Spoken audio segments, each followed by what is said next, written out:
Presenting the world's greatest mysteries.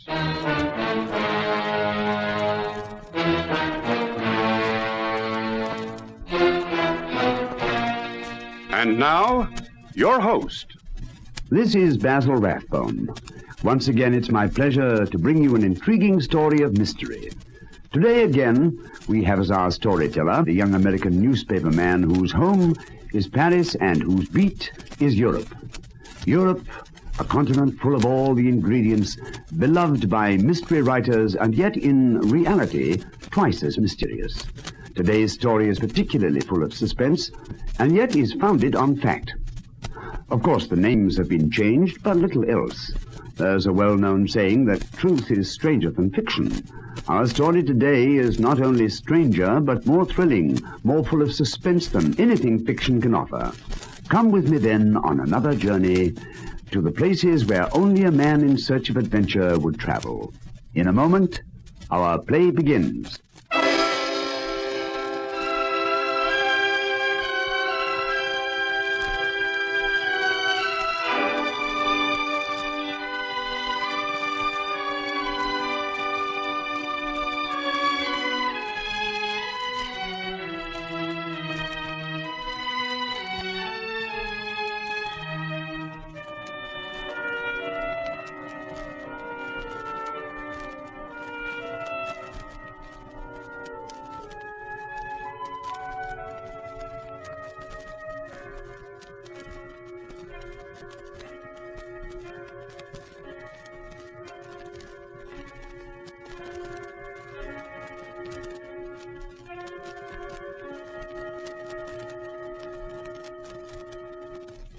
Presenting Europe Confidential.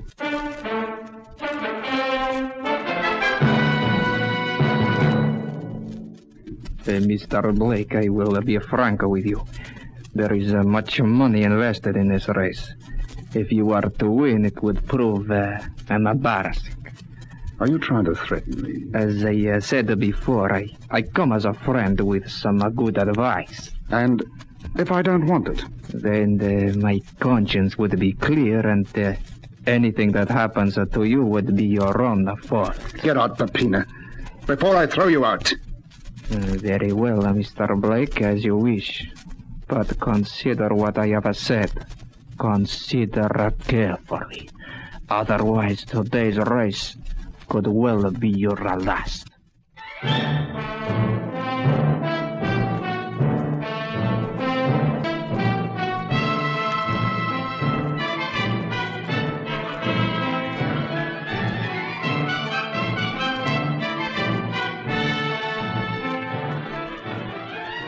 In a moment, we'll bring you Lionel Merton as Mike Canoy, the Paris correspondent of a famous American newspaper, in another exciting story in our series, Europe Confidential.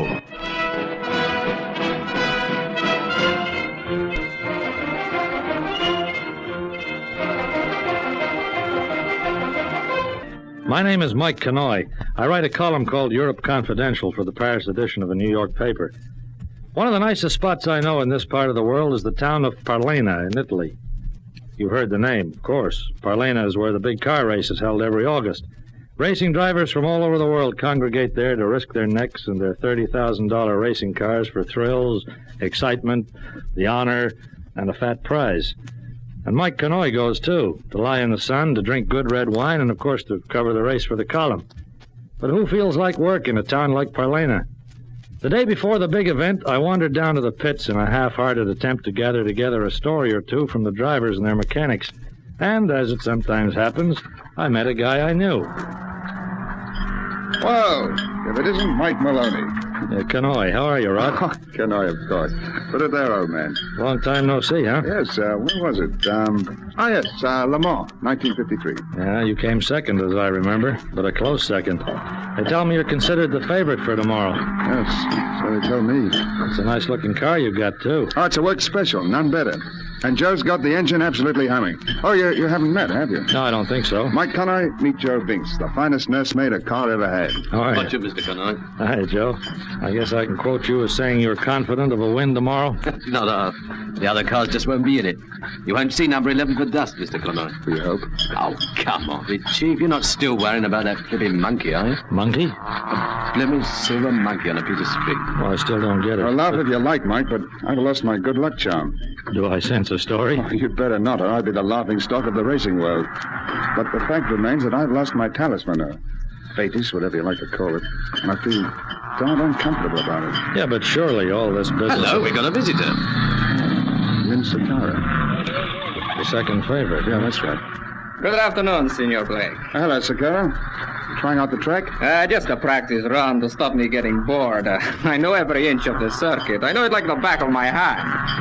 I just thought I would inquire how things were with you. Oh, excellent, thank you. Never better.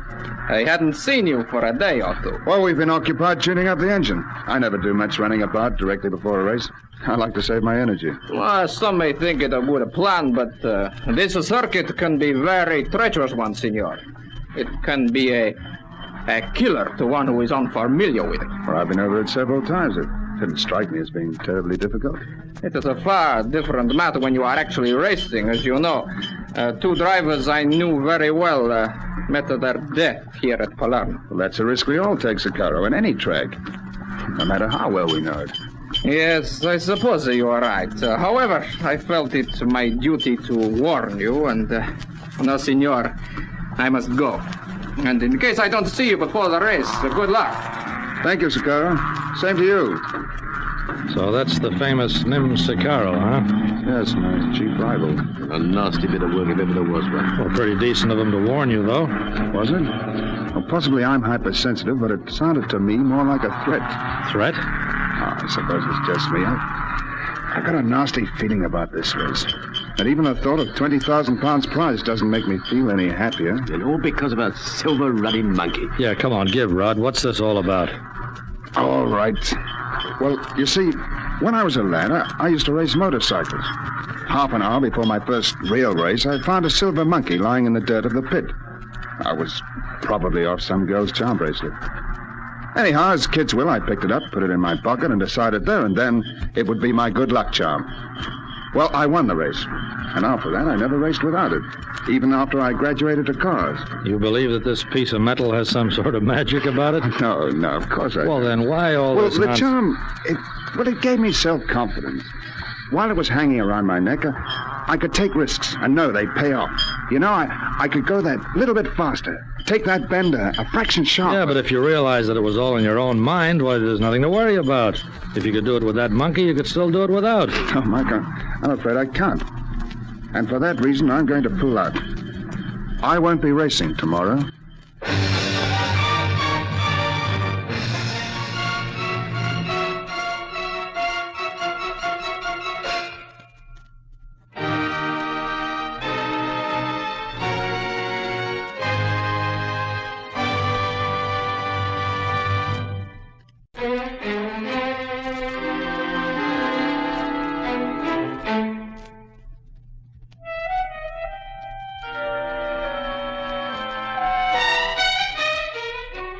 Yeah, there was Rodney Blake, renowned the world over for his devil-may-care breakneck driving, refusing to race because he'd lost his talisman.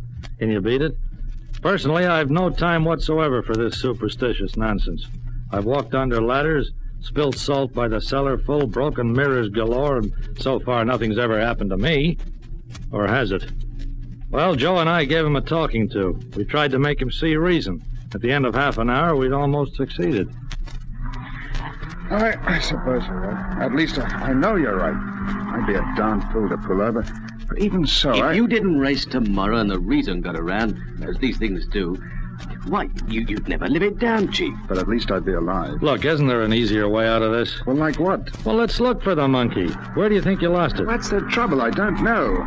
You see, I usually wear it around my neck, but yesterday morning I noticed it was gone. We've looked everywhere for it. My Mr. wife's Connor. turned the hotel suite upside down. There's no sign of it. So the sensible thing to do is to forget you ever had a flipping talisman. Or get a new one. But whatever happens, Chief, you've got to race tomorrow. Tell yourself you lost your nerve, and sure as eggs is eggs, you will lose it. Well, I won't make any promises, Joe. I'll see how I feel about it tomorrow. And Mike, do me a favor. Nothing about this in your column, huh? Oh, I don't write a word, much as I'd like to. By the way, why don't you and your wife have dinner with me tonight? Oh, that too, Mike. But I insist. You dine with us. Oh, okay, then. Either way suits me. Well, we're staying at the Hotel Napoli, Suite 206. About, 8 o'clock?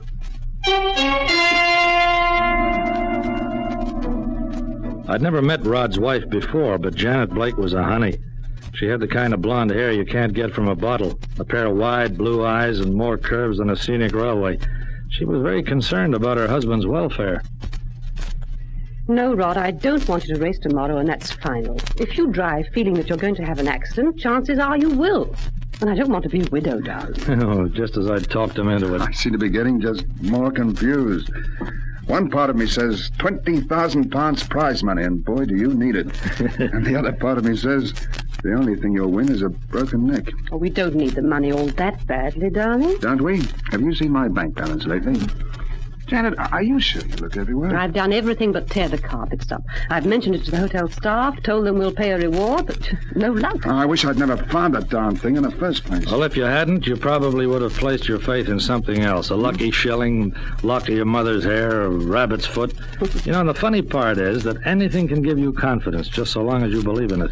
You know, I've never thought of it that way. Another cup of coffee, Mr. Canoy? No, thanks, Mrs. Blake. I've done very nicely. You know, a fellow I once knew started a Lucky Charms by post business. You fill in the coupon, post it off with a dollar bill, and he sends you a genuine Lucky Pixie Stone by return mail. All his advertisements began with the same caption. The Lucky Pixie Stone brought me a wealth of good fortune, and believe me, it did. He used to sell 50,000 of these things every year, and it was all profit. Oh, dear, look at the time. As I explained to you before, Mr. Canoy, I have to go out for a while. You will excuse me, won't you? Well, of course, Mrs. Blake. I promised Helen I'd have a drink with her tonight. Helen Jorgensen. You know, the wife of the Swedish driver. Yeah, I've heard the name. Oh, now, where did I leave my purse and gloves? Here, right in front of your nose. Oh, thank you, darling. Hey, careful. Oh, that was clumsy of me. Here, let me help you pick it up. No, thank you, darling. It's all right. All right.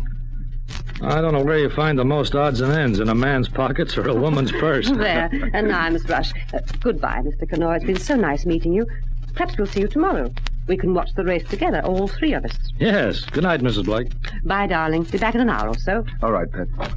And don't let Mr. Canoy talk you into anything. I'd rather have a live husband than a dead one. Well, I suppose that settles it. I don't race tomorrow. The decision's been taken from me, and I'm glad. Yeah.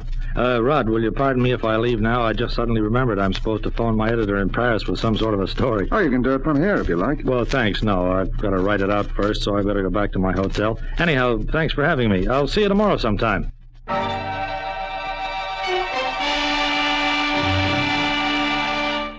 My excuse sounded pretty weak, I know, but I wanted to get out in a hurry. I was puzzled about Rod's wife. You see, when Janet dropped her purse and spilt the contents on the floor, I saw her hand close on something and shove it quickly out of sight. You'd never guess what it was. Yeah, a silver monkey on a piece of string.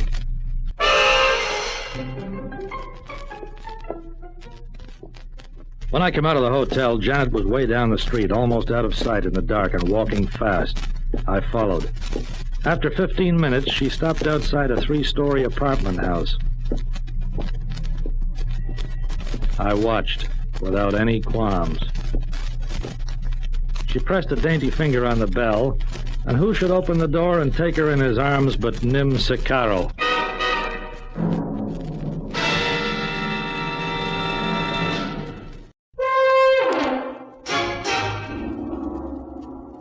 Dear Dorothy Dix, when a guy discovers that an acquaintance's wife is being unfaithful, what should he do? Me, I decided to shut up about it, for the time being at least. However, next morning, first thing, I dropped into a jeweler's shop and made myself a small purchase. That done, I went down to the pits and presented my small purchase to Rod Blake. Have you ever seen a racing driver jump for joy? Mike, old boy, it's it. It's the monkey. Yeah. Joe, come here. Look. What's up, G? He's found my monkey. Well, I'll be What blood. wonderful luck. Oh, I thought you said you'd looked for it. So he did. I found it not 30 feet from here, lying in the I dust. don't know how to thank you, Mike. You're just in time. I was about to hand my withdrawal into the chief steward. Now this changes everything. So you'll be racing after all. By Jiminy, I will be. Ah, that's what I like. Oh, excuse me a moment, Mike. I'll get Janet on the phone. Is she going to be pleased?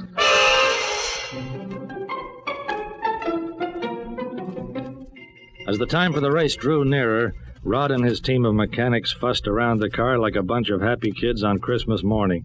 It was 12 noon, and Rod and I were sipping a cup of steaming coffee when we had a visitor. Excuse me, is Mr. Blake here? I'm Blake. Can I help you? My name is Pepe Papina. You have heard the name, no? Yes, sir. I believe I have. Excellent. I wonder if you and I could have a few words alone. I'm sure this gentleman will excuse us. Oh, sure. Wait on, Mike. A few words about what? I would prefer to tell you alone, Mr. Blake. You see, it is something rather personal about the race. You can say it in front of my companion.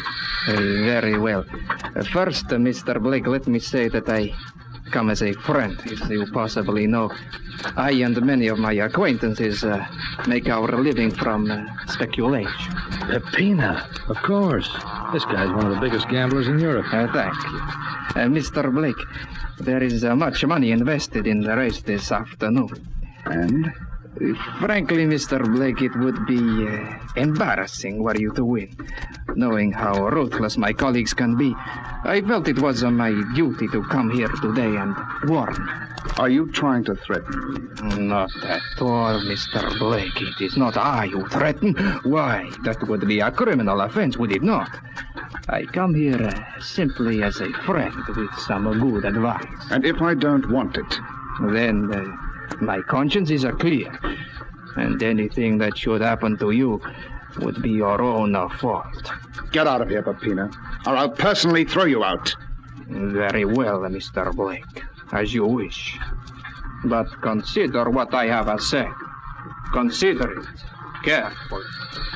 Phone the police, Rod. Let them take care of it. Police, what could they do? Well, arrest him. You've got me as a witness. Arrest him for what? Giving me some advice? No, they couldn't do anything. Anyhow, it's only a bluff. Well, I'm not so sure. They wouldn't be game.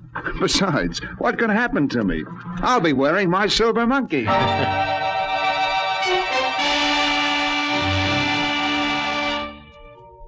1:30 p.m. In 30 minutes, the race was due to begin. I wished Rod all the best and then went to see the chief steward. I told him my story and then made a rather unusual request of him. But, Mr. Connoy, nothing like this has ever been done before. I know. But if what you say is true... I assure you it is. We should put the matter in the hands of the police. But as you say, what could they do? It would mean, among other things, a postponement of the race. Believe me, what I suggest is the only way. Very well, Mr. Connoy. In the interests of fair play, I will do it. Menko, come here, quickly.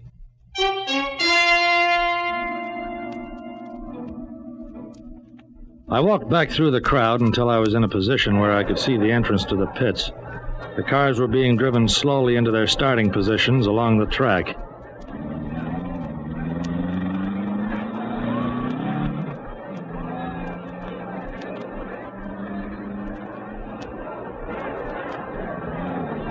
A car with number 3 emerged. It was Nim Sakaro.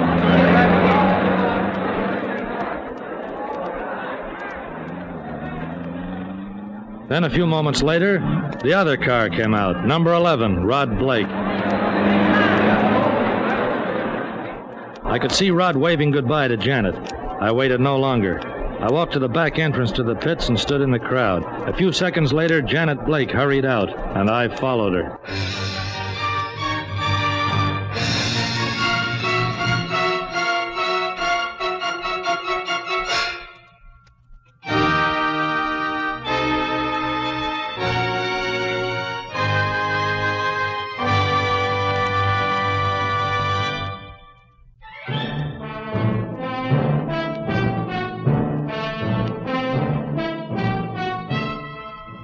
I didn't even see the start of the race. All I heard was a scream of engines and a roar from the crowd.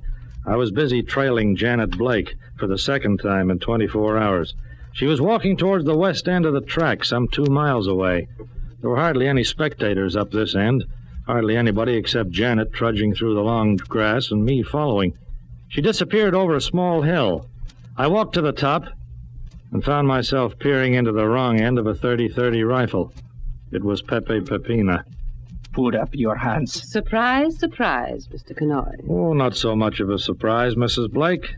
I guessed who you were going to meet. You see, I saw you and Sicaro last night. Frustrated detective, are you, Canoy? But you wouldn't have made a very good one. I've known you were following me for the last 10 minutes. Here, gag him with my handkerchief and tie his hands with this cord. With pleasure. No, look, wait a minute. I will not hesitate to shoot. Look, there's something you ought to know. You see, There we are. With your breath, my friend. Walk over there where I can watch you. Sit down. That's it. You saw the monkey in my bag last night, Canoy, didn't you?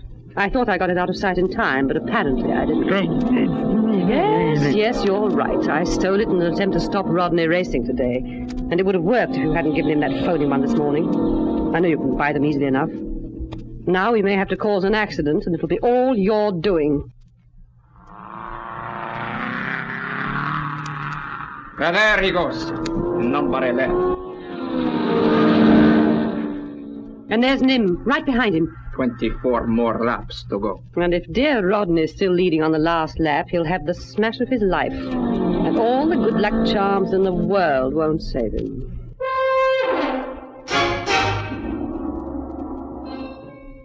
what could I do but watch? As the race went on, the 2 cars in question held their lead. Pepina, from his vantage point, had a perfect view of the sharp turn at the end of the track. The cars had to slow down to negotiate it. As the 2 cars neared the turn on the last lap, Pepina lay down on the grass and pushed the stock of the rifle against his shoulder. Which one's leading? Can you see? They think it's... Yes, number 11. Rodney, the fool. Fool indeed. Pepe, please be careful. I am aiming for the tire, not the man.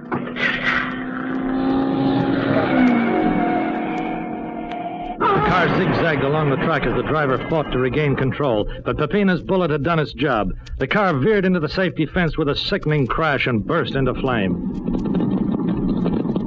At that moment, half a dozen uniformed police appeared over the brow of the hill. Pepina grabbed Janet's arm and they tried to make a run for it, but they didn't get too far. By the time somebody had released my bonds, the pair were being led back, handcuffed to a pair of tough-looking cops. An ambulance had reached the burning car, but I'm afraid they were too late. I didn't have anything to do with it. He fired the shot. I would advise you to leave the accusations until later, Senora. We did not mean to kill him.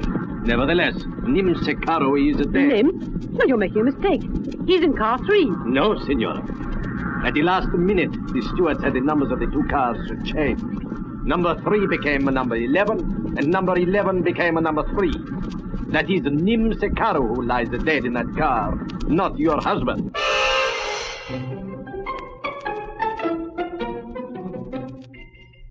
Give it to me straight, Mike. Right from the beginning. Oh, okay. Janet and Nim Secaro planned to run off together right after the race today. Secaro introduced her to Pepina, and the 3 of them put their heads together. They decided they would back Secaro for a fortune, and Janet's job was to stop you from racing. Go on. So she stole the monkey, knowing how much you depended on it. By this morning, when I handed you the fake monkey, they knew they'd have to try something else. Pepina came and tried to warn you off, but you weren't having any. So he and Janet decided that rather than lose all that dough, they'd shoot a tire if you were leading and put you out of the race. And you saw the chief steward and asked him to change the numbering. Well, it was the only way. I had no idea exactly what they were going to do, But why did Secaro try to win if he knew they were waiting to shoot number 11? Yeah, that's just it. He didn't know. Janet thought he would have been against it, so she didn't tell him. The police arrived a fraction of a second too late.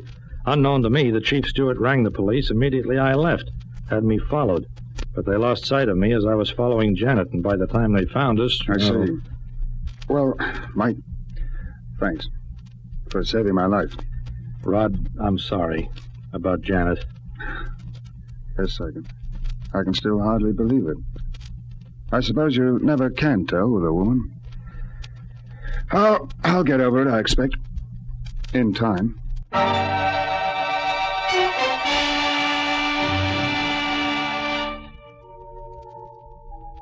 He did get over it, but it took a long, long time. Matter of fact, I saw Rod again last week at Le Mans. He won the Grand Prix. He told me after the race that he knew he couldn't lose. He was carrying a four-leafed clover.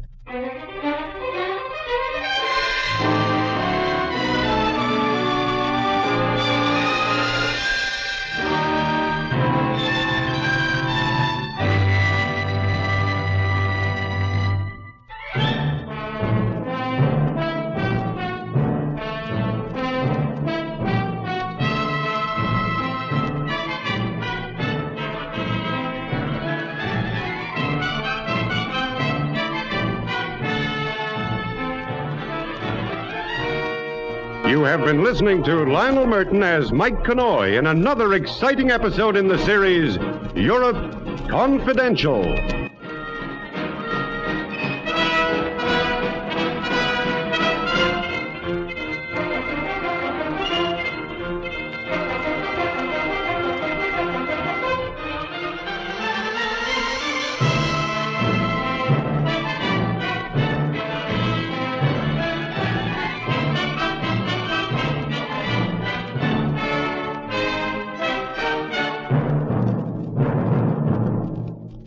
This is Basil Rathbone again, and so our journey into the realms of mystery is over.